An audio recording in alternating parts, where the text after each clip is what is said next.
Okay. So ಅದಕ್ಕಾಗಿ ಕಾರ್ಗಿಲ್ ವಿಜಯ್ ದಿವಸನ್ನ ಆಚರಣೆ ಮಾಡ್ತೀವಿ ಜುಲೈ 26ನೇ ತಾರೀಕು. ಇಷ್ಟೆಲ್ಲ ಆತು.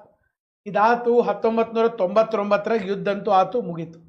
ಬಟ್ ಒಂದು ಪ್ರಾಬ್ಲಮ್ ಆಯ್ತು ಸರ್ ನಮ್ಮ ದೇಶದಾಗ. ಏನಪ್ಪಾ ಅಂತಂದ್ರೆ ಭಾಳ ಮಂದಿ ಸೈನಿಕರನ್ನ ನಾವು ಕಳ್ಕೋಬೇಕಾತು. ಯುದ್ಧ ನಡಿಬೇಕಂದ್ರೆ ಸರ್ ಸೈನಿಕರು ಸಾಯೋದು ಸಹಜ. ಆದ್ರೆ ಈ ಯುದ್ಧದಾಗ ಎಷ್ಟು ಸೈನಿಕರು ಸಾಯ್ಬೇಕಾಗಿತ್ತಲ್ಲ ಅಷ್ಟು ಸಾಯ್ಲಿಲ್ಲ. ಅದಕ್ಕಿಂತ ಭಾಳ ಸೈನಿಕರನ್ನ ನಾವು ಕಳ್ಕೊಂಡ್ವಿ. ಓಕೆ, ಭಾಳ ಸೈನಿಕರು ಸಾಯ್ಬೇಕಾತು. ಯಾಕೆ ಅಂತಂದ್ರೆ we are dependent on America for the critical technologies. ನೋಡ್ರಿ, GPS ದಂತ ಎಷ್ಟು ಅವಶ್ಯ ಐತದ ಟೆಕ್ನಾಲಜಿ. ಅಂಥ ಟೆಕ್ನಾಲಜಿಗಾಗಿ ನಾವು ಅಮೇರಿಕನ್ ನಂಬ್ಕೊಂಡು ಕುಂತೀವಿ. ಅವ್ರು ಬರೋಬ್ಬರಿ ಟೈಮ್ದಾಗ ಸರ್ ನಮಗೆ ಕೈ ಕೊಟ್ಟರು. ಓಕೆ, ಇನ್ನೊಬ್ಬರನ್ನ ಭಾಳ ಅವಶ್ಯ ಇರುವಂಥ ವಸ್ತುಗಳನ್ನು ಅವರಲ್ಲಿ ತೊಗೋಬೇಕಂತ ನಂಬಬಾರದು. ಭಾಳ ಅವಶ್ಯಕತೆ ಇದ್ದಿದ್ದು ನಮ್ಮ ಕಂಟ್ರೋಲ್ನಾಗ ಇರ್ಬೇಕು ಯಾವಾಗಿದ್ರು.